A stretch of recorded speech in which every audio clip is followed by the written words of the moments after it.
Initially, I got emotional about it because I was part of the initial hearings down in Toronto this summer, and yeah, I just took my breath away, and I'm glad that the government's finally listening to our stories.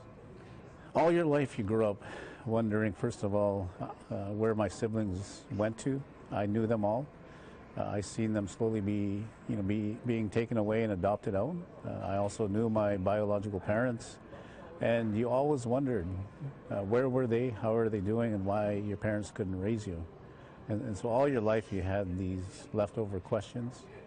Also the identity of who you are as a Native person, and being raised in a non-Native family added a lot of confusion to that. So it was tough, something that I'm still affected today, to this day by. Actually, meeting my mother, I think it was back in when I was in my late 20s. It was actually just down the street from here at the Salvation Army. We had tracked her down. We actually went on Main Street looking for her in the bars because we knew that that's where we might find her. My cousin and I, we finally tracked her down at this Salvation Army place.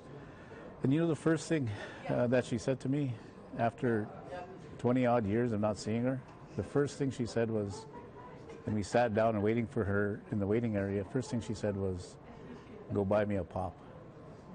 So I went and bought her a pop. No hugs, no handshakes, and then she says, "See you tomorrow." And I left. And that was my first meeting with my mother.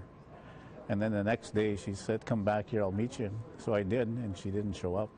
And then I spoke to the people there at the Salvation Army, and they said she might be around the area. So sure enough, I found her on the corner of one of the streets downtown here, and she was intoxicated. But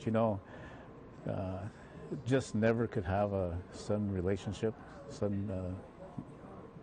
mother relationship that I wish I could have had. But even through all of that, I still respected my mother for who she was. She brought me into this world. It's something that I always yearned to have a relationship, and I knew I really couldn't because I had a wonderful adopted mother. But I wasn't going to replace that relationship, but at the same time I had to maintain this other one because I respected the fact she brought me into this world.